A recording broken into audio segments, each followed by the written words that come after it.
Bismillahirrahmanirrahim.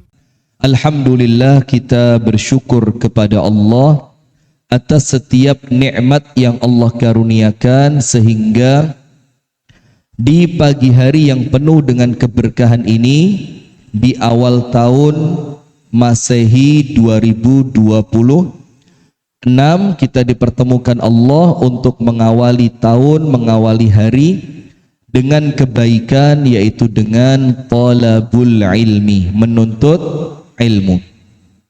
Kita berdoa kepada Allah semoga awal tahun ini, di mana kita mengawalinya dengan menuntut ilmu, menjadikan kita orang-orang yang senantiasa mendapatkan bimbingan dari Allah, senantiasa mendapatkan pertolongan dari Allah, dan senantiasa mendapatkan rahmat dan barokah dari Allah. Amin ya rabbal alamin. Salawat beriring salam semoga tercurahkan kepada uswah kita, suri tauladan kita, dan kekasih kita bersama, Nabi besar, Nabi agung, An-Nabi Muhammad sallallahu alaihi wasallam, beserta seluruh keluarganya, beserta seluruh istrinya, beserta seluruh sahabatnya, dan seluruh di antara umat dan pengikutnya yang setia menjalankan sunnah, menjalankan tuntunan dan ajarannya ila yaumil qiyamah. Baik ibu-ibu sekalian, kita mau ngapain sekarang? Mau latihan peregangan otot? Ngaji? Pijit-pijitan sudah? Zumba belum? Pilates ya. Alhamdulillah, di pagi hari ini kita mengambil satu materi sing wis ya wis.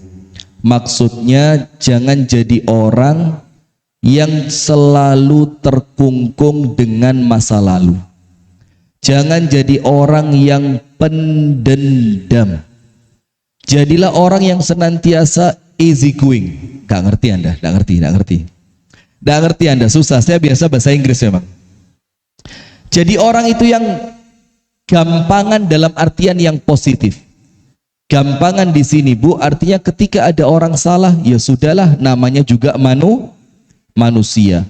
Toh di antara kita ini, siapa sih yang tidak pernah punya salah? Baik, saya awali kajian sing wis ya wis ini dengan sifat dasar manusia yang Allah subhanahu wa ta'ala menyebutkannya di dalam Al-Quran, wa khuliqal insanu dha'ifa, dan manusia itu tercipta dalam keadaan dha'ifa.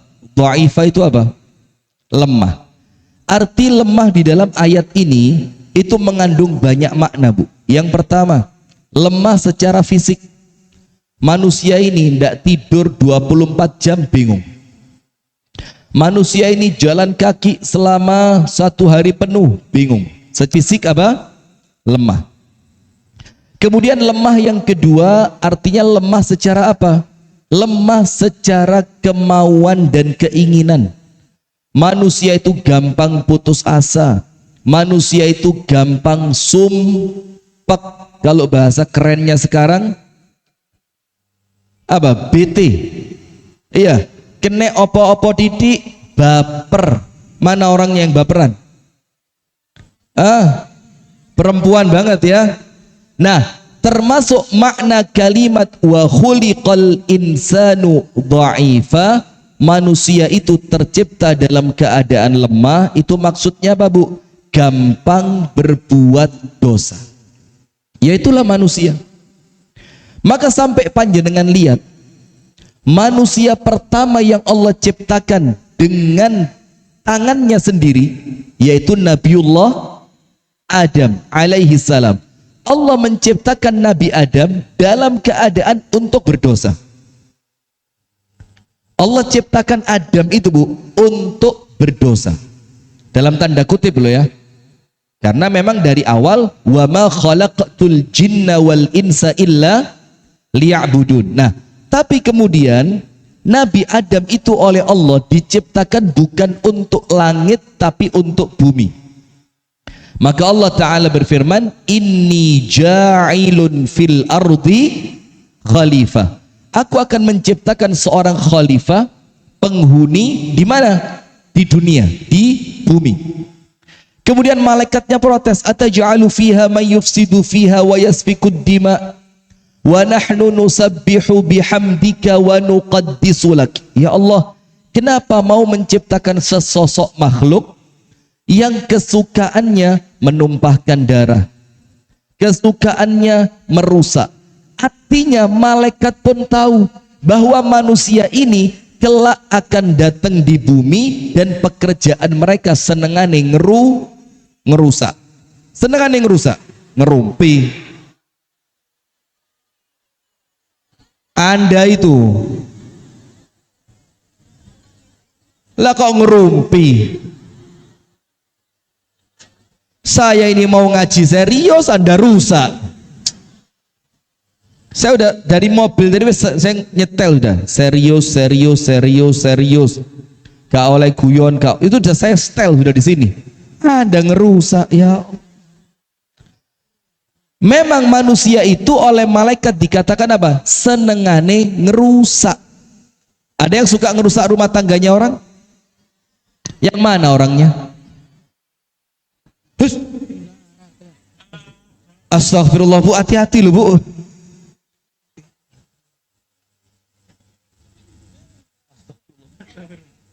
Masuk ke sana. Astagfirullahaladzim. Ada suara. Cek. Tidak masuk serius. Astagfirullah. Kelepasan saya. Sudah. Maka memang manusia itu oleh malaikat difahami iki bakal ngerusak, bakal dadi rusake dunyo. Maka Allah berfirman apa? Zaharal fasadu fil barri wal bahri bima kasabat aydin nas. Telah nampak kerusakan di bumi, telah nampak kerusakan di daratan, di lautan, yang semua itu karena perbuatan tangan siapa? Manusia. Nah, maka oleh Allah Nabi Adam yang memang diciptakan untuk dunia tapi transit di surga dikasih cara bagaimana biar Nabi Adam itu turun. Sekarang lihat, Allah sendiri yang menciptakan. Yang kedua, Allah menciptakan Nabi Adam dalam keadaan tidak punya kekurangan. Artinya sempurna, diciptakan di surga, apapun boleh dinikmati, boleh dimakan, boleh minum, boleh pakai. Kemudian datang setan. Ketika istrinya datang, yaitu Siti Hawa, maka apa yang terjadi? Ada satu buah yang Allah bilang jangan didekati. Wala taqraba hadhihi syajarata fatakuna minadh zalimin. Jangan didekati pohon yang satu ini. Allah bilang bukan jangan dimakan, jangan didekati. Maka kalau kamu mendekat, kamu akan jadi orang yang zalim. Sudah? Setelah itu udah diganggu sama setan. Akhirnya Siti Hawa dan Nabi Adam melakukan dosa. Itu di langit. Itu kejadiannya di mana Bu? Di surga yang semuanya boleh. Ini menunjukkan kepada kita memang sifat dasar manusia itu melakukan dosa. Dalam hadis yang lain dikatakan, kullu bani Adam khata'un. Siapapun sing krasa awake dhewe iku adalah menungso, Allah bilang kullu bani Adam khata'un. Semua manusia pasti melakukan salah. Tapi lihat agama Islam, wa khairu al khatta'in at-tawwabun. Orang berdosa seperti anda ini, gak usah guyang-guyu, podo ae kok. Berdosa apa enggak? Lah ya sudah, guyang-guyu. Model saya nyindir, padahal saya ngomong ke apa adanya ini. Anda banyak dosa apa enggak? Saya sama, luwe akeh iso jadi. Sudah, maka orang yang berdosa tadi oleh Allah dibilang apa? Wa khairu al khatta'in. Wong sing dosa sing paling apik. apik. Bayangin Islam itu. Orang yang berdosa bisa memiliki peluang menjadi orang yang terbaik justru karena dosanya. Jadi jangan terlalu mikir sekedar dosa-dosanya, tapi bagaimana dosa itu bisa menjadi batu loncatan untuk kita jadi orang baik. Siapa mereka orang berdosa yang paling baik? At-tawwabun, yaitu mereka yang mau tobat. Dalam hadis yang lain dikatakan, laula tudhnibun, kalaulah kalian tidak melakukan dosa. Ini saya awali dengan ini, tujuannya apa? Supaya nanti kita ngerti sing dosa bukan orang lain saja, tapi termasuk kita. Rasulullah bersabda, laula tudhnibun, kalaulah kalian tidak melakukan dosa, la dhahaballahu bikum, sama Allah kalian dibuang, diganti kaum yang lain. Wala jaa biqaumin yudhnibun fayastaghfirun, maka Allah akan datangkan kaum yang lain yang mereka itu melakukan dosa. Setelah mereka berdosa, mereka mau istighfar, mereka mau tobat, lalu oleh Allah mereka diampuni. Faham gak? Jadi sifatnya manusia apa? Dosa. Kemudian panjenengan kalau di rumah, di masyarakat, di kampung, kumpul manusia atau enggak? Ngumpuli manusia apa enggak? Sekarang dengerin. Alladzi yukhalitun nas, manusia sing senengane kumpul-kumpul. Jadi sukanya apa? Kumpul-kumpul. Ketika mereka suka kumpul, wa yasbiru ala adahum, yang kalau diganggu oleh manusia mereka itu kuat sabar, sabare kuat. Alladzi yukhalitun nas, orang yang kumpul dengan manusia. Wa yasbiru ala adahum, kemudian kalau diganggu mereka sabar. Khairun, luwe apik dibanding siapa? Alladzi la yukhalitun nas wa la yasbiru ala adahum. Maka orang yang suka kumpul-kumpul tadi, tapi kalau diganggu mereka sabar, itu lebih baik dibanding orang sing gak seneng kumpul, biasane tersinggungan. Nggih napa nggih? Orang yang ndak kumpul sana, ra cocok aku. Jilbabku kelire rapodo dadi omongan. Kumpul sana lagi, gak cocok aku mbak. Mosok mereka lek ngomong aku gak dijak omong-omongan. Kumpul sana lagi, pindah komunitas, sama lagi, aku gak dijak mbak. Kenapa? Aku gak duwe mobil. Kumpul terus, karena orang tersinggungan itu ndak akan bisa kumpul dengan manusia. Nah, maka dengan itu jamaah, Rasulullah sudah mengatakan kalau memang kita ini kumpul manusia, maka orang yang kumpul manusia pasti diganggu. Pasti apa? Tapi Rasul mengajarkan sing sabar. Nasib. Sekarang kita mulai. Sing wis ya wis. Kita mau berbicara bagaimana caranya supaya hati kita ini gampang melupakan kesalahan orang lain. Supaya kita ini kalau ada orang lain salah kepada kita, terus mereka mau minta maaf, itu kita gampang memaafkan. Supaya kalau kita ini ternyata punya teman, ternyata teman kita mengkhianati, yo loro hati, tapi loro hati ini gak dowo. Loro hati ini gak diramut, ngerti gak diramut? Ada orang sakit hati malah ditulis. Lek atine wis penak diwoco maneh. Ya loro maneh ya Allah.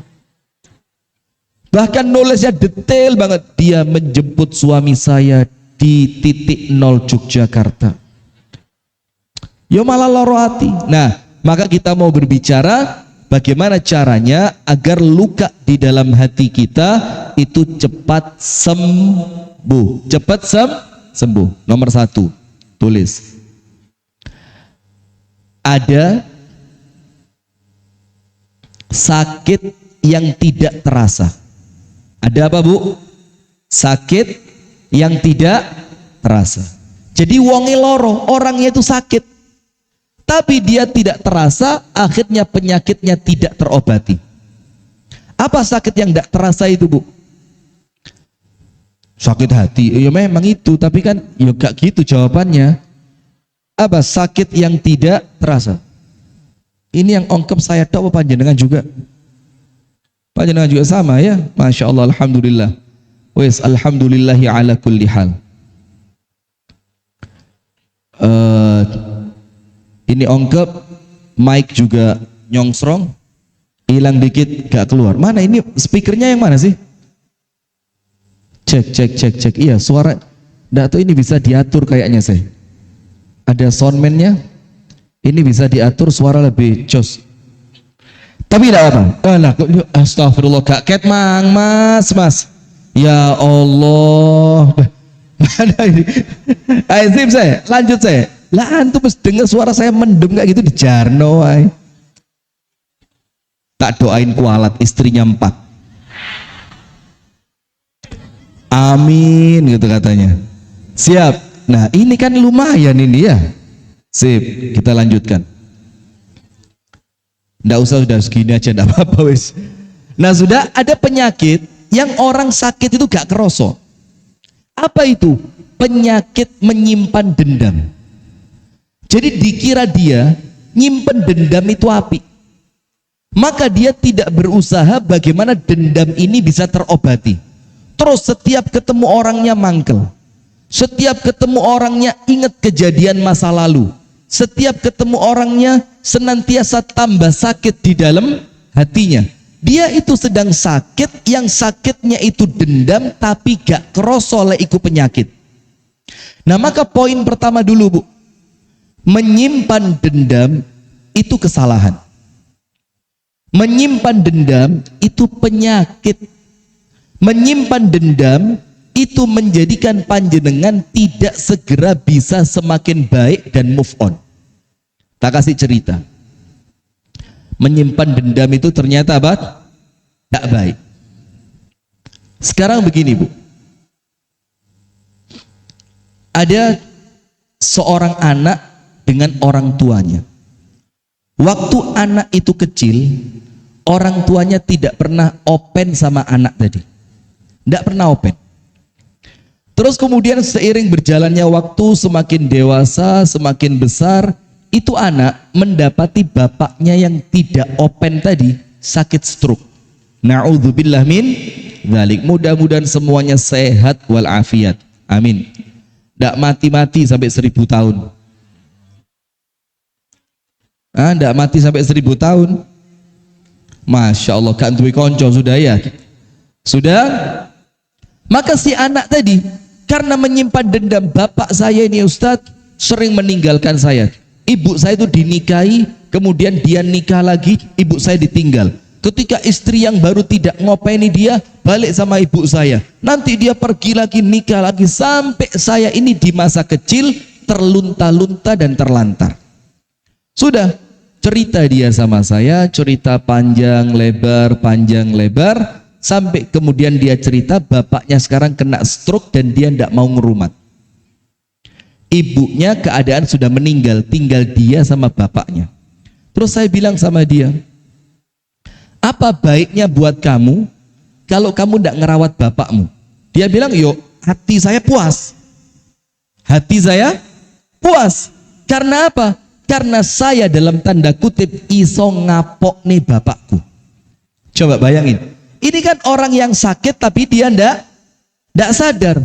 Saya bilang sama dia, coba kalau kamu ngerawat bapakmu, merawat itu pahala. Terus kamu memaafkannya, memaafkan itu juga pahala. Terus bapakmu sampai ridho kepadamu dan dia mengakui kesalahannya, dia bertobat kepada Allah, tambah lagi pahalamu. Terus bapakmu mendoakan kamu karena kamu baik di saat dia sedang susah, didoakan dengan keridhaan, didoakan dengan penuh keikhlasan, itu juga kebaikan untukmu. Jadi buat apa kamu nyimpen dendammu tadi? Nah tapi sayangnya ini anak tidak gampang percaya, karena atine wis kadung atos, hatinya sudah terlanjur sakit. Nah maka dengan itu dari cerita tadi contoh buat kita, ada orang yang sakit dengan menyimpan dendam tapi dia tidak paham. Dia tidak ngerti bahwa dendam itu semakin menjadikan dia terpuruk dan menjadikan dia tidak gampang move on. Ngerti move on? Apa? Pindah. Astagfirullah. Move on kok pindah? Bangkit untuk melupakan masa lalu. Nah, maka ingat dulu, ternyata dendam itu penyakit yang banyak orang tidak sadar. Penyakit yang banyak orang apa? Tidak sadar. Karena dengan dendamnya tadi, dia melewatkan semua kebaikan-kebaikan. Sekarang poin kedua. Panjenengan tahu ceritanya misanannya Abu Bakar As-Siddiq, namanya Mistah. Namanya siapa? Mistah. Tahu ceritanya? Siapa Mistah ini siapa? Siapa? Misanannya Abu Bakar. Nanti Anda buka dalam surah An-Nur ayat yang ke-22. Surah An-Nur ayat 22. Ceritanya begini. Ada kisah dalam kehidupan Nabi Muhammad, ibu-ibu. Nabi Muhammad itu istrinya difitnah berzina, yang bernama Ibunda Aisyah, dengan seorang laki-laki baik yang namanya siapa? Safwan bin Mu'attal. Laki-laki baik. Ceritanya ketika Nabi Muhammad bersama Ibunda Aisyah pulang dari safar, ternyata Ibunda Aisyah itu ketinggalan di belakang, dan Safwan bin Mu'attal juga ketinggalan di belakang. Maka ketika Safwan berjalan, lah kok ketemu Ibunda Aisyah, langsung Safwan bin Mu'attal itu mengucapkan apa? Inna lillahi wa inna ilaihi rajiun. Dia ngerti, waduh, ini bakal jadi fitnah, ini bakal jadi masalah. Sudah, akhirnya sama Safwan, Ibunda Aisyah dinaikkan ke atas ontanya, dan dia yang nuntun untanya sampai kota Madinah. Sesampainya di kota Madinah, langsung orang-orang munafik, orang-orang yang di dalam hatinya ada penyakit, itu mereka apa? Langsung menyebarkan fitnah.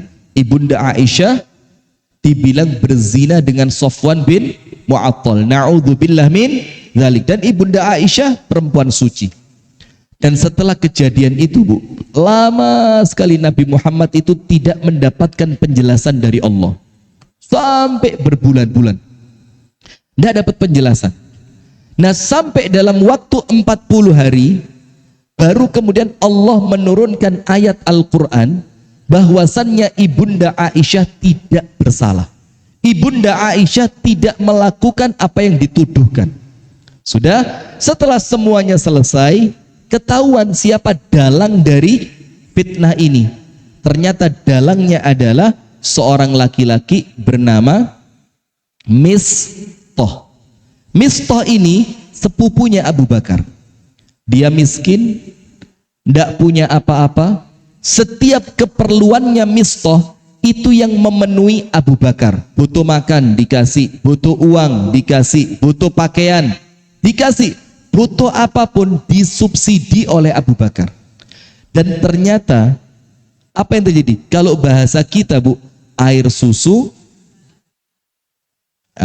Pinter. Kita kembali ke zaman SMP ya. Apalagi yang lain? Berakit-rakit, berenang-renang, bersakit. Sudah, lanjut. Anda digituin lah kok lanjut. Sudah. Maka ternyata ketahuan dalangnya Mistah tadi. Maka Mistah ini dianggap air susu dibalas air tubat.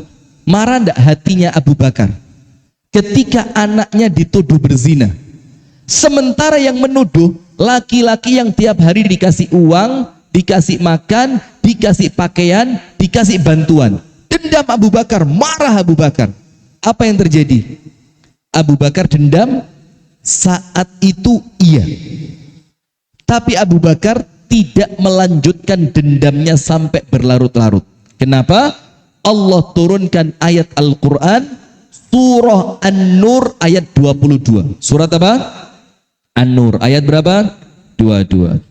Gini, Abu Bakar ngomong, aku bersumpah demi Allah, mulai hari ini aku tidak akan lagi membantu yang namanya Mistah.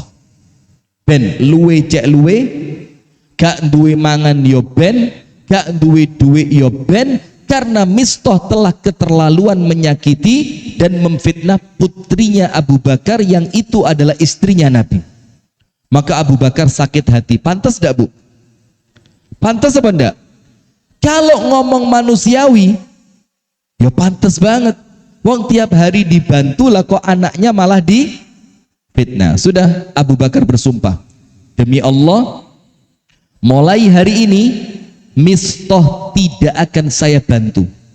Kalau bahasa kita, sepeser uang pun tidak akan aku beri buat Mistah. Wis ben mati yo mati, luwe ben luwe, gak duwe duit sak karepe, karena dia telah keterlaluan sama anak saya. Sudah, ketika Abu Bakar bersumpah seperti itu, langsung Allah turunkan ayat Al-Quran An-Nur 22. Apa Allah Ta'ala berfirman? وَلَا يَأْتَلِ أُولُو الْفَضْلِ مِنْكُمْ وَالسَّعَةِ أَيُّؤْتُوا أُولِي الْقُرْبَى وَالْمَسَاكِينَ وَالْمُهَاجِرِينَ فِي سَبِيلِ اللَّهِ وَلْيَعْفُوا وَلْيَصْفَحُوا وَلْيَعْفُوا وَلْيَصْفَحُوا أَلَا تُحِبُّونَ أَن يَغْفِرَ اللَّهُ لَكُمْ وَاللَّهُ غَفُورٌ رَحِيمٌ. Maka Allah mengingatkan, tidak pantas orang-orang yang baik seperti Abu Bakar, tidak pantas orang-orang yang memiliki keluasan rezeki seperti siapa?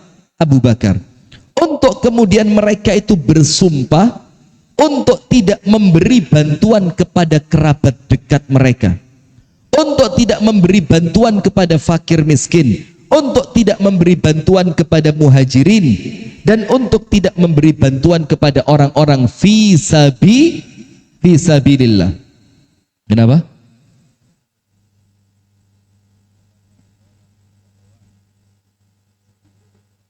Oh, ada yang anaknya nangis. Iqbal, Iqbal. Masya Allah, bawa anak ditinggali. Ya ini yang garai dendam yang ini kilo. Wes ya wes to bal. Tapi Iqbal tambah gemuk loh sekarang, Masya Allah. Bal mau kemana? Oh di belakang, saya kira di depan. Ya aman, bawa maju Bal. Iya anak kecil mungkin gerah ya. Nah sudah, kita lanjutkan. Maka Allah mengatakan falyafu walyafu, hendaknya dia memaafkan, walyasfahu, hendaknya dia melupakan kejadian itu.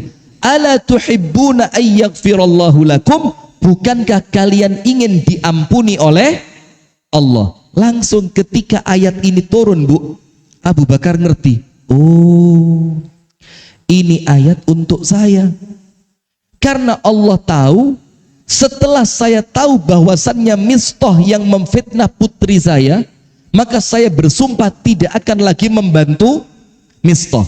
Maka oleh Allah saya diingatkan, hendaknya orang-orang yang punya keutamaan, orang-orang yang punya keluasan rezeki, jangan sampai bersumpah untuk tidak membantu keluarganya.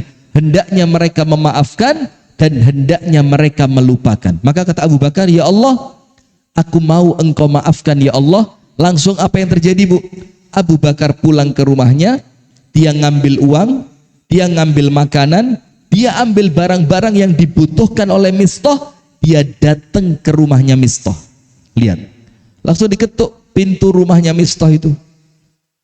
Ketika Mistah mendengar yang di depan adalah suaranya Abu Bakar, apa kata Mistah? Abu Bakar, kalau kamu datang untuk marah, wis mulio, wis waleh, warek, diamuk orang sepanjang hari.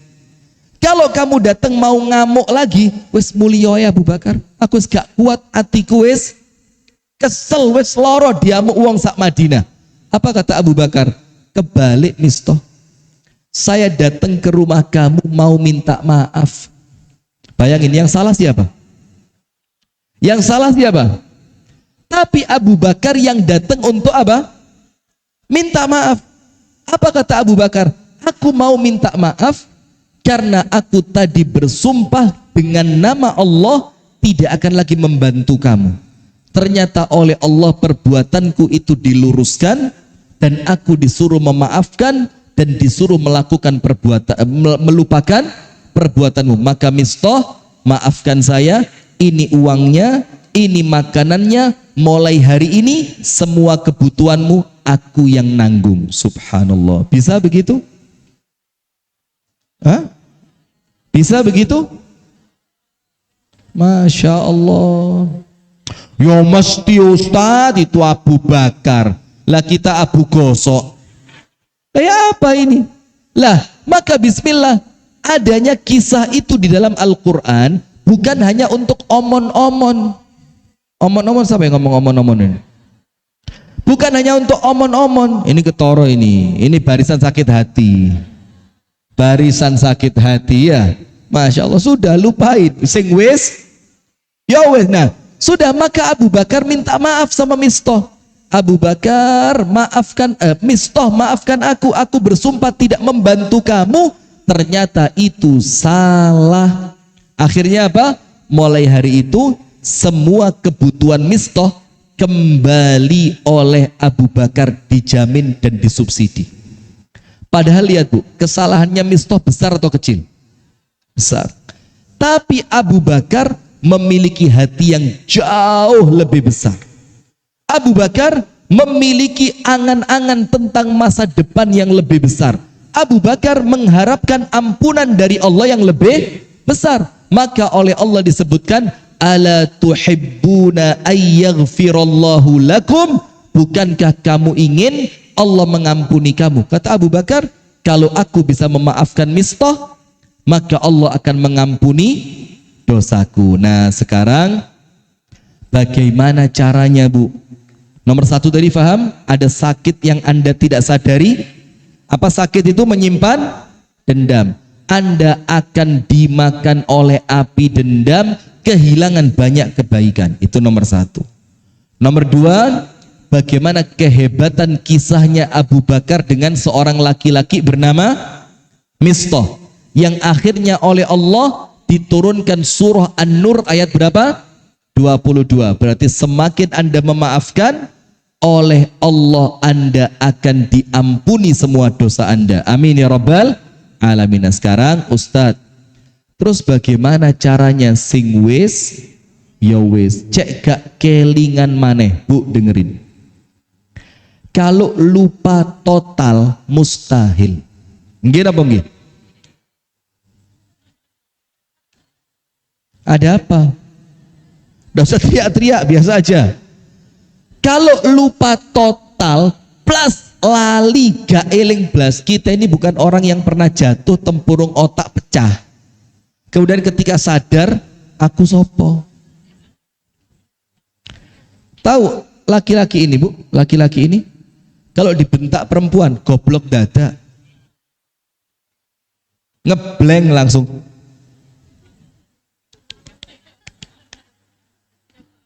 Sudah, lanjut. Itu bukan materi kita itu. Nanti ada materi nyentak suami. Nanti insya Allah di akhirat. Sudah, lanjut. Maka kalau ngomongnya lupa itu kemudian gak eling blas, itu mustahil. Mana mungkin kita lupa, wong kita ini punya memori. Yang terkadang memori ini justru untuk sesuatu yang menyakitkan itu luweh kuat. Iya, Anda diurui waras kok iya. Ini kadang-kadang kalau nyimpen penyakit, dilarani wong, dilokne wong, difitnah wong, suami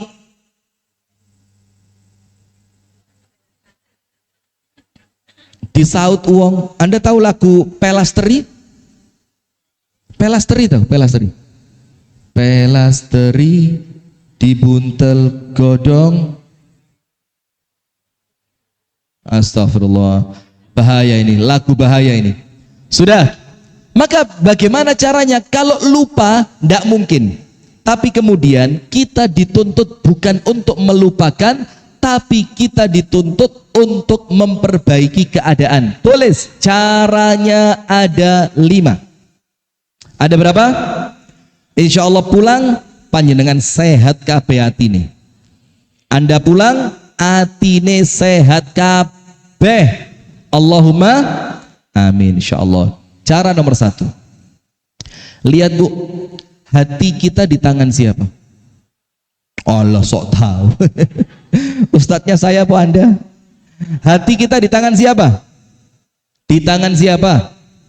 Allah Subhanahu wa ta'ala. Sampai Nabi Muhammad bersabda begini, yang di luar aman, yang di luar? Bu, yang di luar? Anda kenapa kok di luar? Nggak bayar tiket ya? Ya Allah kesian. Oh, datang kesiangan. Masya, saya tadi habis subuh sudah kesini. Ternyata belum ada orang, balik lagi saya. Sudah. Hati kita ini di tangan siapa? Allah. Maka hati itu baik dengan pertolongan Allah. Hati itu sakit karena memang Allah berkehendak seperti itu. Hati itu bisa sembuh karena Allah yang menyembuhkan. Kalau hati itu tidak sembuh, memang Anda tidak memohon kesembuhan kepada Allah. Rasulullah bersabda, sesungguhnya quluba bani Adam, hatinya manusia itu berada di antara 2 jemarinya Allah. Hati kita ini Bu, di antara kedua jemarinya siapa? Allah. Yuqallibuha haitsu sya. Yang Allah itu senantiasa membalikkan hati kita itu sesuai dengan apa yang Allah kehendaki. Kerasa enggak kalau perempuan? Pagi-pagi senang, bahagia, enggak lama moro-moro sumpek. Pernah? Tiba-tiba sedih. Tiba-tiba kayak enggak nyaman gitu, pengen keluar, pernah? Nah, itulah karena memang hati kita di tangan siapa? Allah, dibolak-balik. Kadang-kadang sregep, gak jarang males. Kadang-kadang beneh, gak jarang ngamuan. Kadang-kadang dermawan, lebih seringnya pelit. Kadang-kadang sama suami gampang memaafkan. Kadang-kadang senggol titik, bacok, senggol, bacok. Masya Allah. Nah, itulah jari kita. Kemudian Nabi Muhammad mengajarkan satu doa. Tapi untuk doa ini doa ketetapan iman. Tapi untuk kita ambil sisi yang lain. Rasulullah maka mengajarkan, maka dengan itu memohonlah kepada Allah. Ya muqallibal qulub. Duhai Allah, zat yang maha membolak-balik hati. Tsabbit qalbi ala dinik. Ya Allah, tetapkan hatiku ya Allah di atas agamamu. Nah, kalau untuk orang yang punya luka di dalam hatinya, bisa tidak minta sama Allah, ya Allah hilangkan luka ini? Bisa. Allah mampu tidak menghilangkan luka itu? Mampu. Kenapa Anda tidak minta? Anda sengaja memang jogo rasa loro iki cak eling terus ya. Bahkan ditularo nang anak ini ngawang wedok iku nak. Iku biyen sing ngerebut bapakmu nak. Kan ceritanya begitu ya. Nah, maka memang sengaja. Nah, sekarang begini jamaah.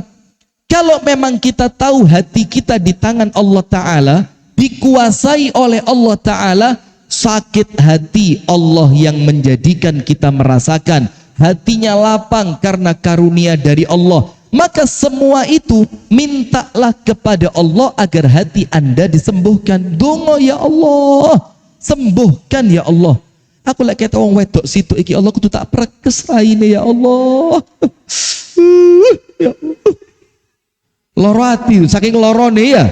Sampai jangankan lihat orangnya, ketok sandal itu. Masya Allah. Jangankan ketok sandali, sepeda motornya lewat depan rumah, kurung suaranya tuk tuk tuk tuk tuk tuk tuk tuk. Musuh. Nah, maka minta sama Allah. Karena hati kita ini dikuasai oleh siapa? Allah. Dan panjenengan lihat, ala fa inna fil jasadi mudghah. Yang menguasai fisik kita itu segumpal darah yang namanya hati. Betul apa enggak? Lah kalau atine wis rusak gara-gara dendam, tidak mau minta kepada Allah agar oleh Allah disembuhkan, maka ketika hati itu terpelihara rusaknya, maka semuanya mulai kepala sampai kaki rusak kabeh. Nggih napa nggih? Eman-eman Bu. Panjenengan sholat, panjenengan ngaji, panjenengan puasa, panjenengan tahajud, panjenengan sholat duha. Atine dendam, ngerasani, ngelokni, memfitnah, bongkar aibnya orang. Akhirnya semua kebaikan yang Anda lakukan muspro. Muspro itu apa? Sia-sia. Sia-sia. Sekarang lihat, Anda buka surat Alam Nashrah. Laka sodrok. Itu ayatnya, suratnya Al-Insyirah. Saya ibu-ibu nyaut, masya Allah. Sudahlah Bu, jadilah pendengar yang baik gitu loh. Panjenengan tahu surat Alam Nashrah ini diturunkan atas dasar apa? Apa keadaan di zaman itu apa? Sulit. Siapa yang sulit? Masya Allah, ini kok ngaku jamaah pengajian. Saya di Malang murid model begini tak suruh pulang sama saya. Karena murid TKP ente.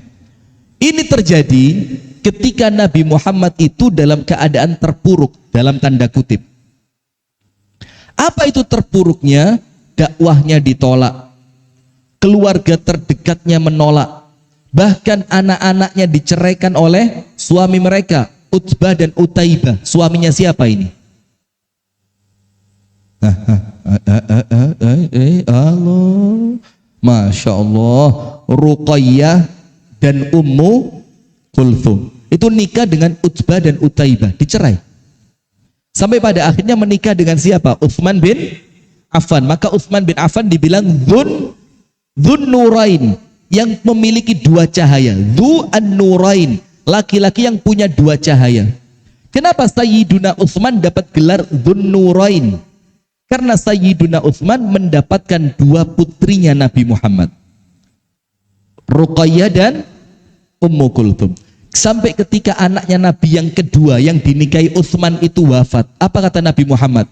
Utsman, kalau saya masih punya anak perempuan lagi, saya kasih buat kamu. Itu saking api siapa? Utsman. Maka mertua saya ngomong gitu, coba aku sih dua anak wedok, tak arah benar kon maneh. Oh, tidak boleh ya nikah kakak adik ya. Yes, yang lain aja kalau gitu, tidak usah kakak adik. Sudah, maka jamaah sekalian, ketika ayat ini turun, Alam Nashrah ini turun, ini bagaimana caranya Allah menjadikan hatinya Nabi Muhammad sembuh. Bukan berarti sebelumnya sakit, tapi supaya apa? Tetap bisa aktif, move on, dakwahnya baik. Aktif, move on, dakwahnya baik. Yang pertama apa kata Rasul? Kata Allah Ta'ala, Alam nashrah laka sadrak. Bukankah telah aku lapangkan untukmu dadamu? Dada artinya apa? Hati. Maka orang itu kalau lapang, yang lapang bukan uangnya. Uakeh wong sogeh sumpekan. Sogeh, didik, Mbak ayo metu Mbak, kak enak di padahal omai lantai 17.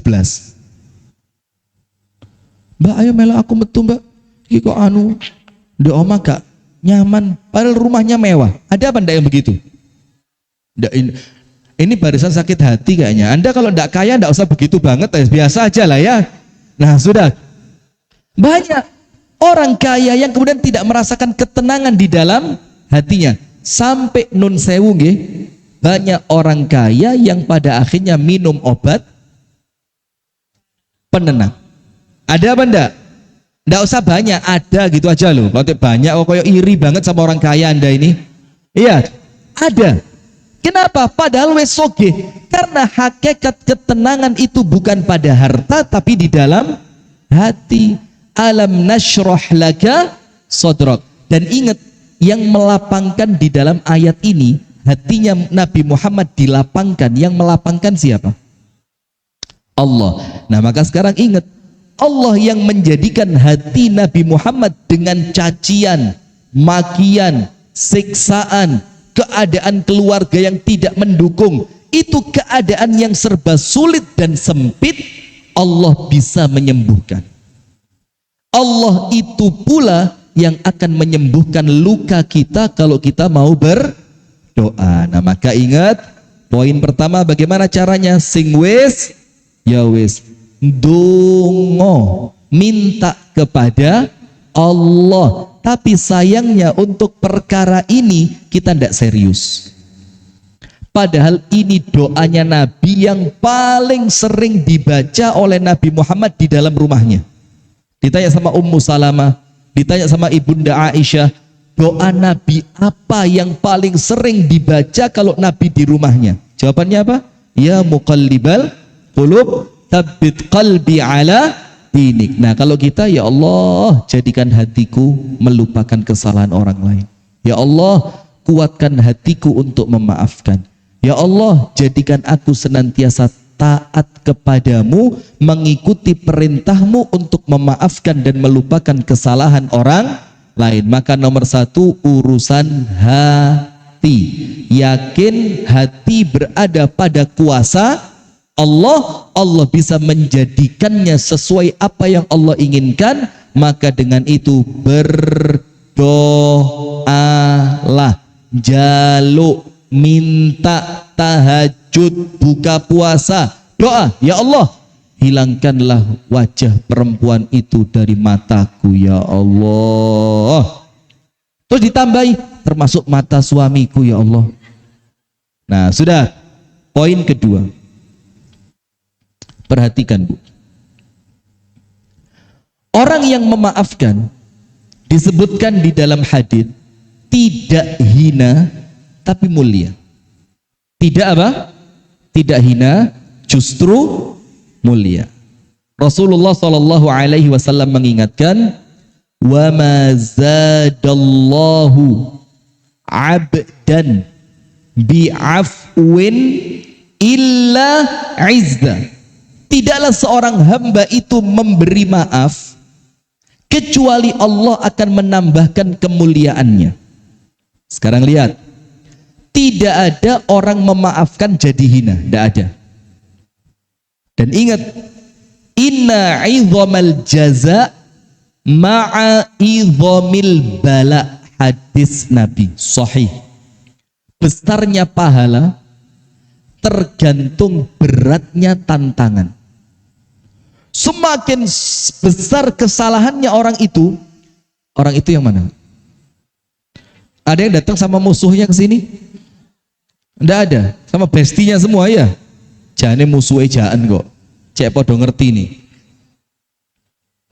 Semakin berat kesalahan orang yang dilakukan kepada Anda, maka ketika Anda mampu memaafkan, semakin besar pahala yang Anda dapatkan. Begitu. Maka Rasul mengatakan besarnya pahala tergantung beratnya tantangan. Maka kalau memaafkan itu ringan, ya tidak ada spesialnya memaafkan itu. Kalau memaafkan itu ringan, ya tidak perlu pahala yang besar untuk memaafkan. Justru karena memaafkan itu berat, maka Allah menggantikan ganjarannya dengan pahala yang besar. Sekarang begini, tidaklah seorang hamba memaafkan kecuali Allah menjadikannya semakin mulia. Panjenengan tulis, ada 4 cara membalas kesalahan orang lain. Ada berapa? 4. Ini masih poin yang kedua, ingat dulu. Ada berapa tadi? 5. Saya sampai jam berapa? Enggak, serius, 10:30. Siap, tenang aja. Yang bisa jawab saya kasih hadiah haji tahun depan tanpa antri. Mau apa enggak? Syaratnya cuma 1, bayar dewe. Itu toh. Lo apa Pak? Lo kenapa kok tiba-tiba langsung? Lah ya makanya kalau Anda siap gitu, Allah kasih duitnya. Enggak usah GR wong duit gue Gusti Allah kok ya. Nanti insya Allah sama Pak Bahlil dikasih bagi hasil dari hutan yang dibongkar itu ya. Iya insya Allah. Sudah lanjut. Ada 4 cara membalas kesalahan orang lain. Nomor 1, bagaimana caranya? Balasan seperti perbuatannya. Boleh apa enggak? Boleh, bukan aib. Boleh, bukan aib. Apa ayatnya? Wa jaza'u sayyi'atin sayyi'atum mithluha. Balasan suatu keburukan adalah keburukan yang serupa. Panjenengan dikaplok, pok, balasan, pok. Suami Anda diambil, balasan, ambil suaminya. Dia ndak punya Ustadz, makanya dia ngambil karena dia ndak punya. Joko apa nih? Nah, misalkan begitu. Jadi balas sesuai perbuatan yang dia lakukan terhadap Anda. Maka Rasulullah mengatakan, al-mutasabani, dua orang yang saling ilo-iloan, lemu, turu, ireng, pucat, pesek, petru, terus. Jadi dua orang yang saling apa? Menghina. Apa kata Nabi Muhammad? Dosanya kembali kepada yang memulai, selama yang membalas tidak berlebihan. Jadi kalau balasannya sekadar dosanya, kezolimannya, panjenengan gak dosa, maka balasan. Siap? Ya, saya kasih tahu caranya nanti. Tapi poin pertama, ini buat ibu-ibu yang gak pernah ngaji.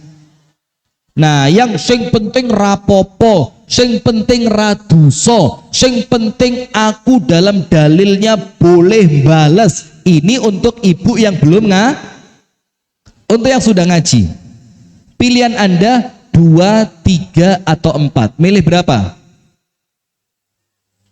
4. Kok kayak jumlah istri begitu? Pilihannya nomor 2, 3, atau 4. Nomor 1, balasan sesuai kadar kezaliman. Boleh? Boleh. Siapa yang membolehkan? Allah membolehkan, Nabi Muhammad membolehkan. Selama tidak berlebihan. Memang Bu, kalau duduk sudah agak lama geringgingan memang.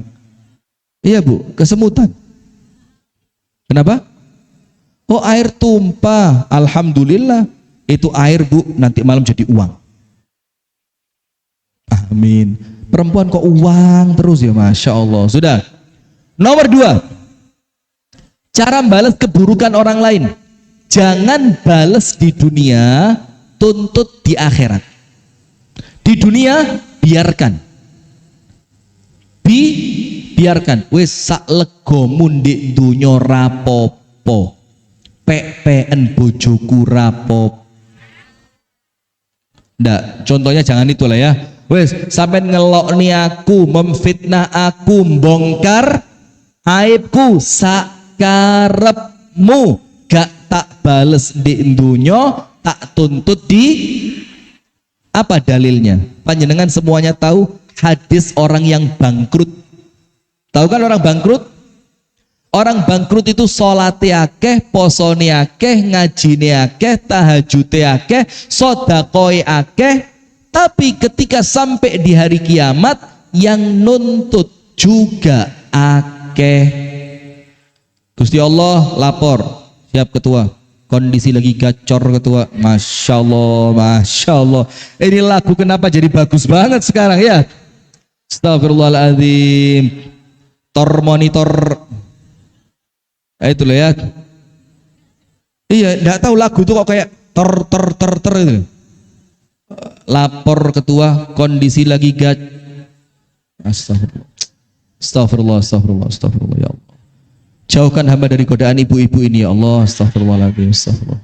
Sudah, lanjut. Yang kedua, jangan tuntut dunia, jangan balas dunia, tuntut di dalilnya. Sholate akeh, posone akeh, ngajine akeh, sedekah akeh, tahajud akeh, semuanya ibadah akeh. Tapi apa? Ketika datang di hari kiamat, ada yang lapor, ya Allah lapor, ibu yang satu ini ya Allah, yang siap masuk surga, dulu dia pernah nge-share foto saya ketika saya sedang jelek-jeleknya ya Allah.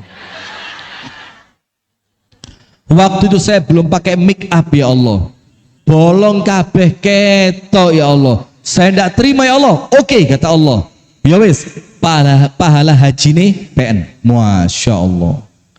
Maka diambil pahalanya oleh orang-orang yang dahulu ketika di dunia pernah dizalimi. Sampai pada titik terakhir pahalanya sudah habis. Terus yang dia beri apa? Dosanya orang yang dizalimi ditanggung sama orang yang menzalimi. Nomor berapa? 2. Biarkan dunia, tuntut ikiratul api. Ada pilihan ketiga. Jangan balas dunia, jangan tuntut di akhirat. Nah, terus gimana ya? Ini tak jelaskan. Astagfirullah lah, kok modelnya saya kayak ustadz gak bertanggung jawab ngono. Iya. Oh, Jogja begitu. Oh, satset siap ketua. Anda buka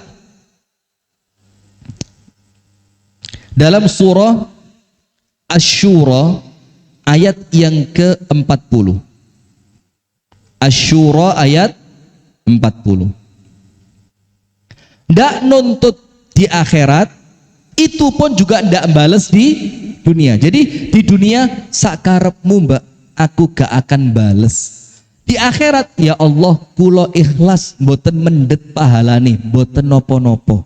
Terus dapat apa?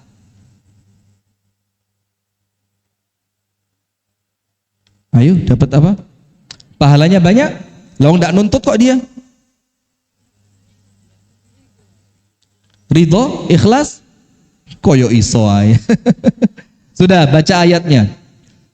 Faman 'afa wa aslaha fa ajruhu 'ala Allah. Barang siapa yang 'afa, memaafkan di dunia, wa aslaha, memperbaiki keadaannya ndak pakai nuntut di akhirat.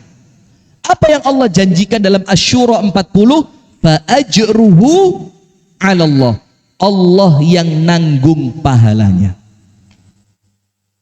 Misalkan begini, kalau panjenengan tuntut di akhirat, Anda dapat bayaran sak gelas pahala. Kalau Anda tidak nuntut dari orang itu, Allah kasih sak botol untuk Anda. Karuan satu gelas atau satu botol? Lebih banyak mana? Berarti karuan nuntut atau membiarkan saja? Nah itu loh Bu, nomor berapa? 3. Nomor 1, balas sesuai kadar kezaliman. Nomor 2, jangan balas dunia, tuntut akhirat. Nomor 3, jangan balas dunia, jangan tuntut di ini loh ibu-ibu pengajian. Terus apa? Pahalanya ditanggung oleh Allah. Dan di dalam Quran, kalau ada pahala yang dimisteriuskan oleh Allah, tidak disebut pahalanya apa, para ulama mengatakan apa? Pahalanya surga. Jadi kalau tidak disebut pahalanya, Allah menyembunyikan, tidak disebut pahalanya bakal dapat apa, dapat sekian derajat, dapat ini, dapat itu, tidak disebut. Maka ulama bilang surga. Tapi ya memang abot ya.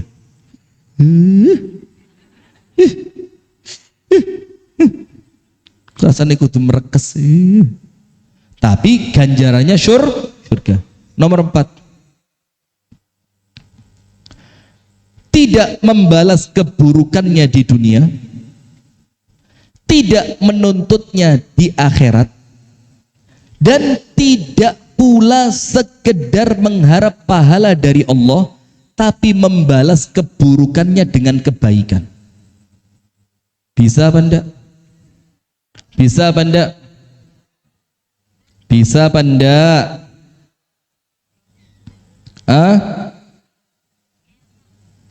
Angel tapi insya Allah bisa ya. Insya Allah bisa. Anda buka. Kenapa Bu? Angel, angel tuturani. Angel temen tuturamu. Angel temen. Anda buka dalam surah Fussilat. Dalam surah apa? Fussilat. Ayat yang ke-34 tulis. Fussilat ayat 34. Allah berfirman, wala yastawi al-hasanatu wala sayyi'ah. Tidak pernah sama antara yang baik dan yang buruk. Tidak akan pernah sama. Balas dengan keburukan dan membalas dengan kebaikan tidak mungkin sama. Tidak mungkin sama. Kemudian Rasul mengatakan, Allah berfirman, idfa' billati hiya ahsan. Balaslah keburukan orang lain dengan yang lebih baik. Kalau ceritanya Kiai Haji Abdullah Gimnastiar, ingat Agim yang sempat diboikot ibu-ibu dulu? Masih ingat itu ya? Kenapa Anda boikot itu kenapa? Kenapa Bu? Mendua, loh Anda bukan istrinya kok ikut sakit itu loh. Sakit Ustaz, sakit apa? Ibu-ibu lucu, dulu minta foto sama Hakim. Foto. Setelah beritanya di blow up oleh media, dibakar fotonya. Hakim mikir di Bandung sana, sing jaluk foto yo sopo? Lah kok mbok obong-obong dhewe iku lho, Masya Allah. Ibu-ibu ini kadang-kadang gak jelas. Ya bukan kadang-kadang, saya sering ya. Sering gak jelas. Begini, maka saya pernah ceramah begini, Bu. Kalau ada perempuan marah, jangan ditanya kenapa. Karena dia sendiri tidak tahu kenapa saya ini marah. Oh jadi wong wedok iki rada ngguyok nih. Misalkan suami tanya, "Kenapa kok marah-marah?" Dibilang, "Aku juga nggak tahu. Aku kenapa, malu?" Bilang, "Masya Allah, iki ketok jalur di ruqyah ini. Panggilkan Ustadz Faizar nih. Jangan-jangan muntah paku ini orang, ya." Sudah. Maka keempat, balas keburukannya dengan apa? Kalau katanya Agim, kalau ada orang ngerasani itu apa? Menghibah, gosipin panjenengan. Anda usah sok keren lah. Anda digosipin pentingnya apa ya? Nah, kalau saya masih lumayan. Astagfirullah. Misalkan panjenengan digosipin sama orang, terus ada yang lapor, "Mbak, sampean wingi Mbak diceritakni wong iku jarine sampean kemayu." Oh alah. Langsung Anda masuk ke istana buah. Anda beli buah-buahan yang mahal-mahal. Anggur yang mahal, buah pir yang mahal, apel yang mahal. Anda rendam pakai sianida. Rendam pakai air sianida. Bungkus parcel yang bagus, tulisi dari sahabatmu. Jangan nyebut nama, nanti konangan polisi. Iya, kirim ke rumahnya. Insya Allah dia makan langsung kejet kayak kopi Mirna. Ingat kopi Mirna? Nah, sudah enggak? Kalau katanya Agim, kalau Anda digunjing, Anda sedang diberi pahala. Maka bagaimana? Terima kasih sama dia. Bagaimana caranya? Bikinkan parcel yang terbaik, kirim ke rumahnya. Nah, itu namanya membalas keburukan dengan bisa begitu. Anda yang nomor 1 aja belum tentu bisa kok nomor 4. Sudah? Maka apa hasilnya? Sekarang lihat, Allah berfirman, kalau keburukan itu bisa Anda balas dengan kebaikan, Allah akan membalas Anda apa? Fa idzal ladzi bainaka wa bainahu adawatun ka'annahu waliyyun hamim. Maka orang yang awalnya memusuhi Anda akan jadi manusia paling dekat yang paling membela Anda. Itu akan menjadi bestie yang rela berkorban untuk Anda. Nah, maka ini cara yang kedua. Berarti apa? Memaafkan akan menjadikan Anda semakin mulia. Karena kalau Anda balas, Bu, nun sewu, maaf Mbak, gak level, berarti sombong. Sombong, hati-hati. Gak bales tapi melbun rokok gara-gara sip. Nomor 1, hati di tangan siapa?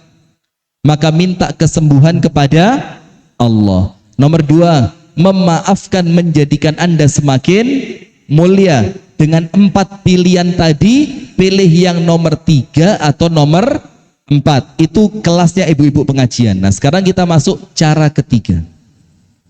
Begini, Bu. Ada satu dalam pepatah Arab yang mengatakan begini, kalau kamu mencari teman yang tidak punya aib, golek konco sing gak duwe aib, gak tahu ngelarani, gak tahu ngapusi, gak tahu mengkhianati, gak tahu ngelirik bojone panjenengan. Misalkan, maka dikatakan dalam pepatah tadi, kamu akan hidup selamanya tanpa teman. Kamu akan hidup apa?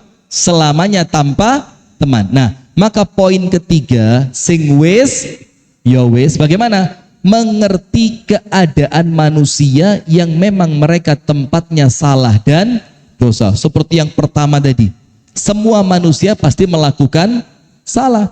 Nah, sekarang pada poin yang ketiga, walian. Walian itu apa? Lah, bahasa Inggrisnya. Oh, bahasa Inggrisnya walian apa? Divorce? Tadi malam di Masjid Gede Kauman ada yang pinter bahasa Inggris. Apapun bahasa Inggrisnya, make wes gitu. Apa Bu? Turn off, putar balik. Game over, turn back. Ya wes, rewind. Apalagi? Yes, pokok ikulah. Tor monitor ketua ya, masya Allah. Sudah. Sekarang Anda balik. Kalau bahasa Arabnya ra'san 'alal aqib. Apa? Pinter, masya Allah. Sudah dibalik bagaimana Bu? Begini, kalau saya yang salah kepingin tidak dimaafkan, ayo coba mikir, maka bermuamalahlah kepada orang lain sebagaimana Anda ingin diperlakukan. Betul apa enggak? Kalau bahasa gampangnya, lek gak gelem dijiwit, wow, kompak, kayaknya korban semua sih ini ya. Nah maka kalau memang tidak mau dicubit, jangan. Maksudnya begini, kalau panjenengan ketika salah kepingin dimaafkan, maka apa?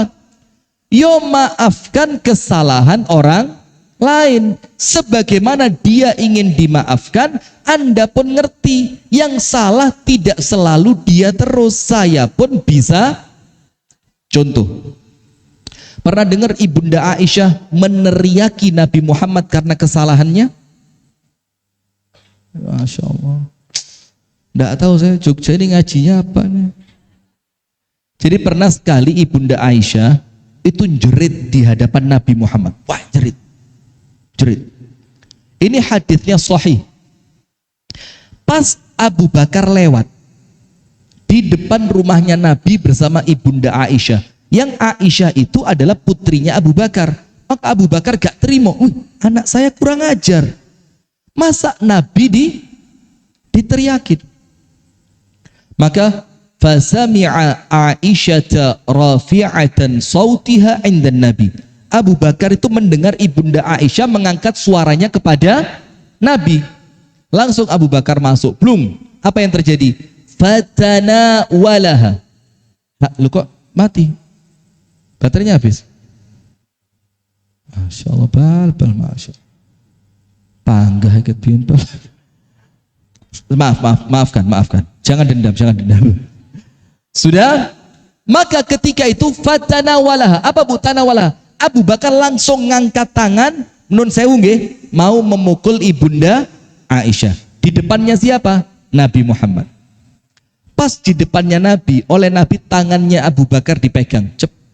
Fa'amsaka Rasulullah yada Abu Bakrin. Dipegang tangannya. Terus Rasulullah bilang apa? Ya Abu Bakrin, laisa lihada ji'tahuna. Abu Bakar, kamu datang ke rumahku bukan untuk marah-marah sama istriku. Dibelani Bu. Padahal Ibunda Aisyah pas marah kepada siapa? Nabi. Lah kok bapaknya datang, coba panjenengan Pak. Istri Anda sedang marah-marah. Wah, uring-uringan gak jelas. Lah kok bapaknya istri datang ke rumah? Anda akan membela istri atau malah yang ini iki Pak Bendino, Pak Bendino. Iki sampai siket kerungu sedino Pak. Aku mulai awal rabi sampai saiki 20 tahun Pak. Kira-kira kalau kita begitu ya? Subhanallah. Ini Rasulullah tidak. Ketika Ibunda Aisyah pas mengangkat suara di hadapan Nabi, Abu Bakar masuk mau dipukul sama Rasul, tangannya dipegang celep.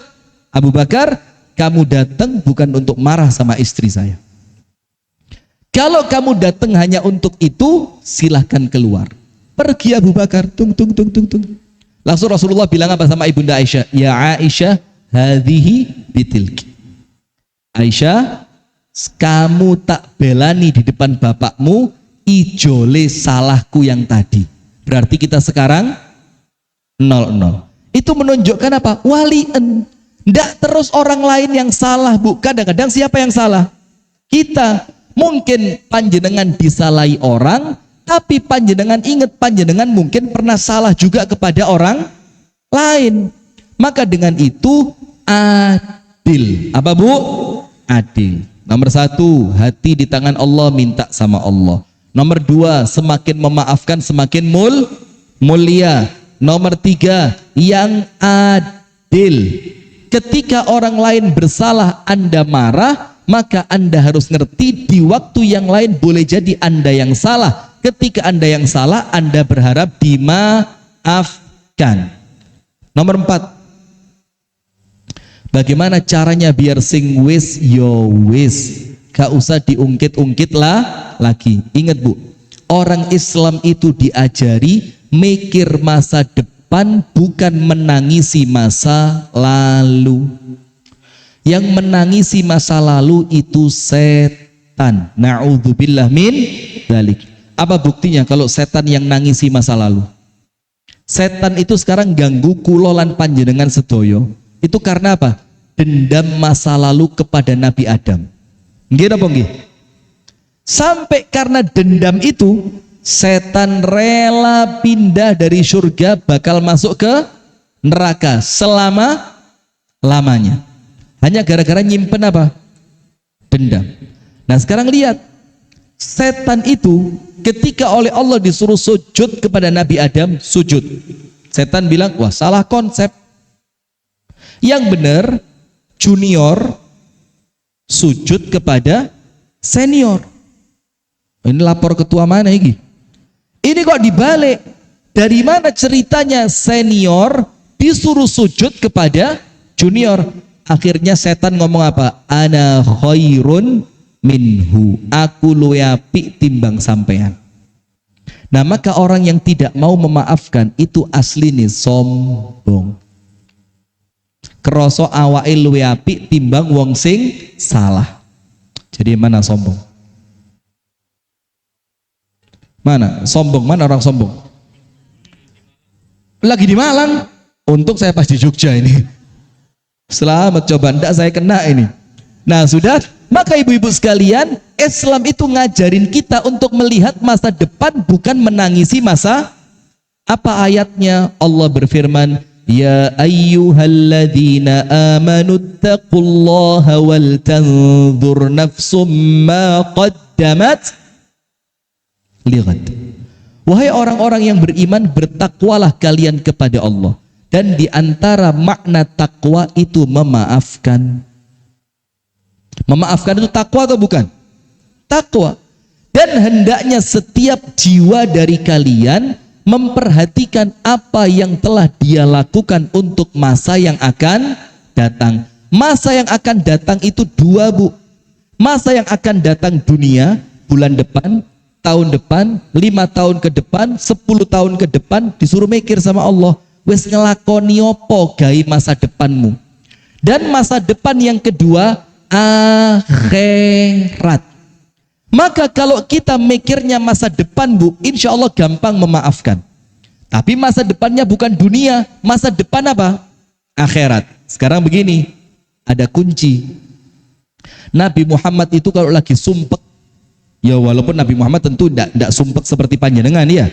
Tapi kalau pas mungkin ya rotok capek segala macam, apa ucapannya untuk ngelegakni hati? Masya Allah. Sudah sekali ini toh, alhamdulillah, alhamdulillah. Apa ucapannya Nabi Muhammad kayak ngelegakni hati? Istighfar terus.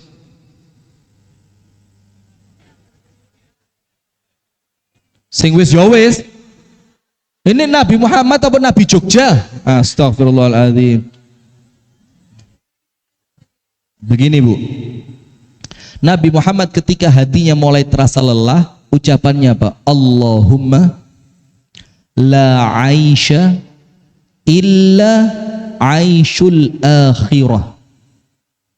Allahumma la aisha illa aishul akhirah. Coba diulang.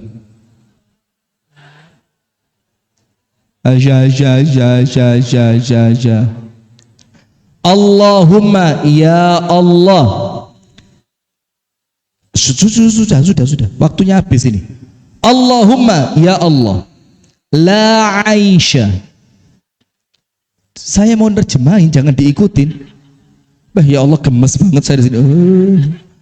Allahumma ya Allah la aisha, tidak ada kehidupan yang aku cari illa kecuali aishul akhirah, kehidupan akhirat.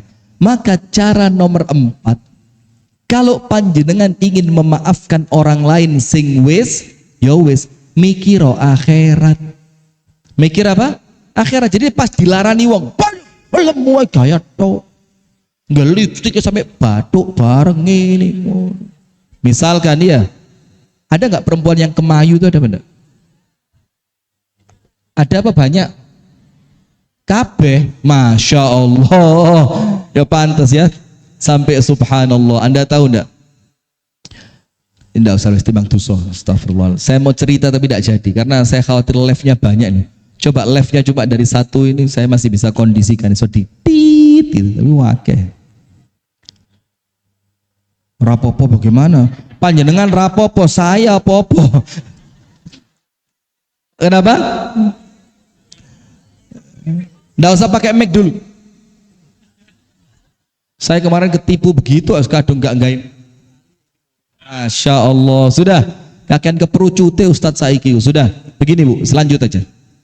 Maka begini Bu, ketika panjenengan disakiti orang lain, kroso abot banget, langsung pikirin Bu, ya Allah, memang inilah dunia. Dunia tempat orang disakiti, dunia tempat orang sakit hati, dunia tempat orang yang oleh Allah diuji, dunia ini tempat untuk susah payah. Laqad khalaqnal insana fi kabad. Fi kabad. Kabad itu apa? Susah payah yang tidak pernah berhenti. Ada seorang perempuan diganggu sama suaminya sampai ini perempuan tidak kuat. Ini diceritakan dalam kitab Safwatut Tafasir Syekh Ali As-Sobuni rahimahullah. Ada seorang perempuan Bu dilarani sama suaminya. Di sini ada, masya Allah, nasib Bu rabi sepisan dilarani mana ya Allah. Sudah disakiti sama suaminya sampai perempuan itu nggak kuat lagi, wes nggak kuat. Akhirnya apa?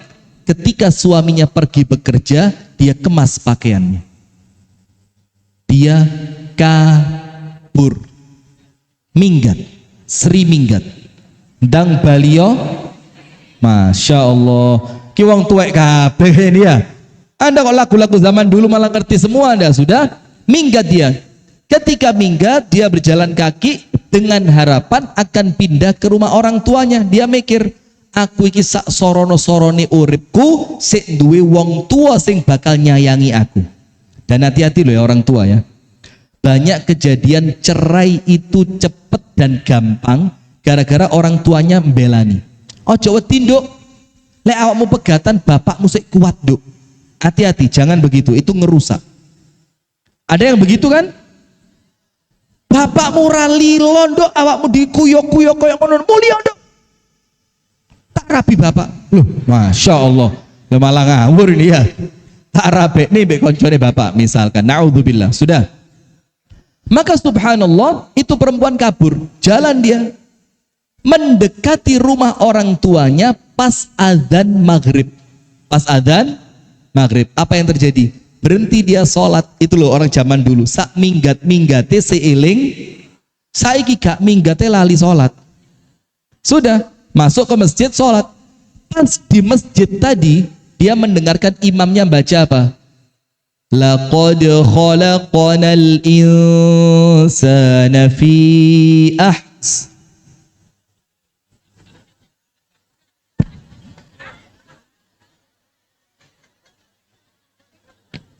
Anda kok yo manut ay. Laqad khalaqnal insana fi kabad. Allah telah menciptakan manusia dalam keadaan susah.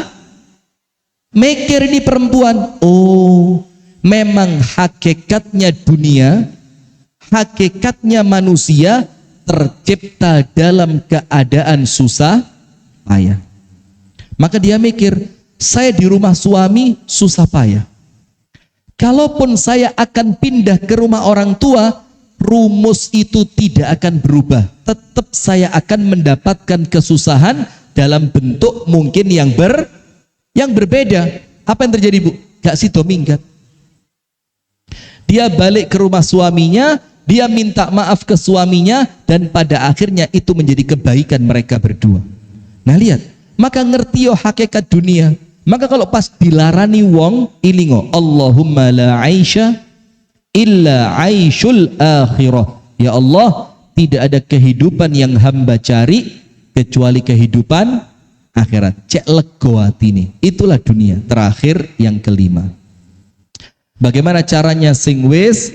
Ya wis, agar kita ini atine enteng, gak gampang nyimpen dan dendam, agar kita ini senantiasa jauh dari kotornya hati.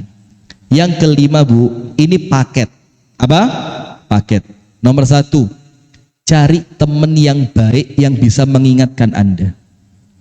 Nomor 2, cari majelis ilmu yang menenangkan hati Anda. Yang ketiga, betul-betul. Yang ketiga, ibadah sing kuat. Nomor 1 apa? Cari teman yang baik. Yang teman itu akan menasehati Anda. Saya punya cerita ini kisah nyata. Tapi mudah-mudahan tidak kejadian di Jogja. Ada 2 orang perempuan bestian. Yang satu tidak bersuami, tidak punya suami. Yang satu suaminya kerja ikut kapal di tengah laut. Sama-sama kosong sekarang. Dan suami yang kerja di laut ini sistemnya berapa? 31. Apa 31 itu? 3 bulan di laut, sebulan di darat pulang. Nah maka ketika si istri ini ditinggal suaminya, ngobrol-ngobrol sama bestinya, Mbak, suamiku sekarang susah ditelepon. Bestinya bilang apa? Yang sabar. Wong suamimu itu kerja juga untuk kamu dan anak-anakmu. Dinasehati. Tidak lama lagi curhat, Mbak. Biasanya kalau susah ditelepon, nanti tidak lama lagi dia balas telepon, Mbak. Sekarang sudah tidak. Sampai 3 hari saya nggak ditelepon, Mbak. Kadang-kadang saya WA nggak dibuka. Yang sabar. Suamimu kan kerjaannya di sana nggak ringan. Boleh jadi tidak sempat pegang HP. Dinasehati. Curhat lagi, dinasehati terus sampai satu titik di mana ketika si istri ini curhat sama temennya bilang apa? Mbak, kok kuat sih? Mumpung masih muda loh, Mbak. Kalau ada apa-apa dapat suami yang baru gampang. Ayo Mbak, dipikir mateng-mateng. Eman loh Mbak, umur gak bisa balik Mbak. Mumpung masih muda. Terus akhirnya muncul, padahal awalnya baik-baik saja. Kemudian ketika terus-terusan curhat, si temen mulai menangkap peluang. Oh, ya wis, mikir Mbak, mumpung masih muda. Toh laki-laki lain yang mau sama kamu juga banyak. Sampai singkat cerita, qadarullah cerai. Itu perempuan dengan suaminya yang bekerja di laut. Percis, ndak nambah, ndak kurang. 3 bulan pas setelah cerai, suaminya tadi diambil sama temen curhatnya. Ayo mau apa ndak kayak gitu? Ini kejadian. Ayo, ya apa ayo? Ini kalau dibikin sinetron bagus ini. Ada produser ndak di sini? Ini kejadian kisah nyata, real story, basic real story. Ngerti bahasa Inggris tidak? Nah sudah, maka jamaah sekalian, yang kelima, ingat ini paket, golek wong sing apik. Cari teman yang baik, yang bisa menasehati Anda. Karena apa? Temen itu nular, api nular, yo nular. Maka cari teman yang baik, yang bisa menulari Anda dengan kebaikannya. Nomor 2, duduk di majelis ilmu. Karena kalau di majelis ilmu begini, atine ditoto. Yang ketiga, wasta'inu bis-sabri wassalah. Kuatkan ibadah, ditolong Anda sama Allah. Nah, maka dengan 5 perkara ini, sing wis, ya wis. Nah, wis mari. Sudah ya, saya? Baik, itu yang dapat saya sampaikan. Ibu-ibu sekalian, mohon maaf sekali ya, saya memang lagi kurang fit ini. Saya sudah flu 3 harian. Jadi mungkin tidak bisa joget bareng ya. Masya Allah. Mudah-mudahan, astagfirullah, siapa yang ngajak joget bareng? Gak boleh. Mudah-mudahan yang kita sampaikan bisa menjadi ilmu yang manfaat buat kita bersama, dan semoga Allah Ta'ala menjadikan kita senantiasa di bawah perlindungannya, jauh dari keburukan dan fitnah. Hadanallahu wa iyyakum ajma'in. Saya kembalikan kepada MC kita di siang hari ini. Tafadhol. Jazakumullah khairan katsiran kepada Ustaz Rifki Jafar Tholib atas ilmunya, Masya Allah luar biasa. Sampun sumuk Ibu. Saya juga sampun turun 3 kilo tadi. Untuk sauna sih tidak apa-apa. Semoga sumuknya ini menggugurkan dosa kita masing-masing. Amin ya rabbal alamin. Tapi sebelumnya kita umumkan, karena akan ada kotak infak yang berputar, ataupun tadi yang sudah ataupun yang belum akan diputarkan kotak infak, nanti jemaah semua bisa mengisi dengan sedekah terbaiknya, yang semoga kami berdoa Allah membalasnya dengan kebaikan yang berlipat ganda. Amin ya rabbal alamin. Nah, ini ada tanya jawab, tapi karena waktunya terbatas cuma 1 ibu-ibu. Sebentar. Yang tanya saya. Yang tanya saya tanya ke Ustadz tadi kan nggak jadi cerita lah. Itu ceritanya apa Ustadz? Pertanyaan itu ya. Oke, ada 1 pertanyaan, monggo kami persilahkan. Cek. Oke, tengah. Cek. Ibu dengan siapa dan dari mana? Assalamualaikum, saya dari MT Margiati. Pertanyaan ini pun Bu. Saya mau tanya sama Ustadz. Nggak mungkin sama saya juga. Mohon maaf, kalau pernikahan itu sudah lama, tapi satu rumah, tapi yang saya tidak berhubungan suami istri dan tidurnya sendiri-sendiri, terus pernah waktu ribut gitu, dia bilang tak cerai kamu. Itu bukan cuma 1 kali aja Ustadz. Apakah itu termasuk sudah talak? Nah, Ibu, Terima baik. kasih Ustadz. Jazakillah khair, terima kasih. Jadi begini pertanyaannya, ada yang serumah suami istri tapi tidak berhubungan suami istri, bahkan tidurnya pisah, beda tempat. Kemudian kalau marahan biasa mesti ngomong tak cerai kamu. Nah, apakah itu jatuh cerai? Nah, saya jelaskan perlahan. Nomor 1,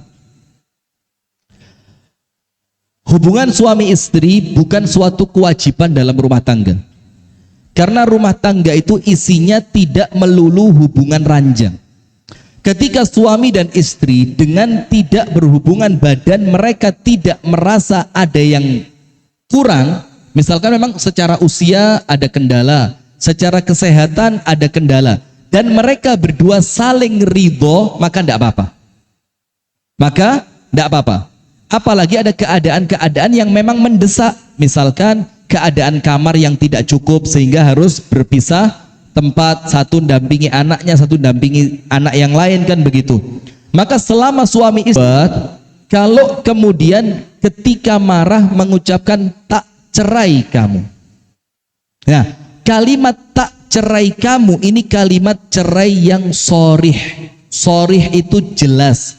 Jelas itu seriusnya jatuh, main-mainnya jatuh. Maksudnya jatuh itu jatuh apa? Jatuh cerai, jatuh hukum cerai. Tapi ingat, semua hukum syariat tidak berlaku untuk orang yang tidak mengerti. Maka tidak boleh Bu, gampang-gampang rumah tangga itu, oh udah jatuh cerai itu, udah jatuh talak itu, maka Anda sudah cerai talak 3, tidak boleh. Tidak, harus didudukkan dengan benar. Ngomong begitu ngerti apa enggak? Kalau dia tidak ngerti, dianggapnya ucapan gertakan itu tidak jatuh cerai, maka dia terkena udzur karena tidak mengerti. Maka dalam Islam ada yang namanya al-udhru bil jahl. Seseorang dimaafkan dari kesalahannya karena tidak mengerti. Nah, maka ucapan-ucapan seperti itu dicek ke orangnya dulu. Kalau orangnya tidak ngerti, tidak jatuh hukum, dijelaskan dulu, baru berikutnya jatuh hukum. Nah, tapi untuk perceraian semacam ini yang menentukan jatuh atau tidak bukan ustadz, tapi siapa? PA, Pengadilan Agama. Banyak yang menurut fatwanya para ustadz jatuh cerai, tapi ketika dia masuk ke pengadilan, pengadilan mengatakan ini baru cerai talak 1 tok. Padahal dia itu di dalam rumah tangganya sudah terulang kalimat kamu saya cerai, kamu saya cerai. Tapi ketika masuk pengadilan agama, kamu jatuhnya talak 1. Maka yang ikut pengadilan talak 1. Nah, tapi yang seperti panjenengan tadi, kalau ngomong hukum dibagi 2, Bu. Kalau ngerti jatuh hukum cerai. Tapi kalau tidak ngerti uzur, maka hukum cerainya tidak jatuh. Wallahu taala a'lam bissawab. Jazakallah khair Ustaz Rifki Jafar Tholib atas jawabannya, dan kita sudah memasuki penghujung acara Mas Sona. Tapi ada baiknya buat yang belum bertanya, berhubung ini sudah wis, berarti ya wis. Wah, Oke, benar. Bapak Ibu. Tapi tenang Mas Ari, tenang Bapak Ibu. Pribon. Bisa jadi silakan disimpan pertanyaannya, karena insya Allah nanti akan ada Sing Wis Ya Wis chapter atau episode 2. Wah, Acaranya kapan?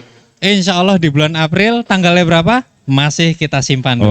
Oke, Ya. jadi bisa di follow ya? Bisa di follow Silaturahmi Indonesia Silaturahmi di Instagram. IDN di Instagram. Oke, jadi Sing Wis Ya Wis. Sing Wis Ya Wis. Lah kan loro. Oh iya 2. Episode 2. Oke. Nah, untuk menambah keberkahan acara kita pada pagi hari ini, ada baiknya kita tutup dengan membaca doa yang akan dipimpin oleh guru kita Ustadz Rifki Jafar Tholib. Tafadhol Ustadz. Baik ibu-ibu sekalian, jazakumullah khair atas kehadirannya, dan mudah-mudahan apa yang kami sampaikan bisa menjadi ilmu yang manfaat.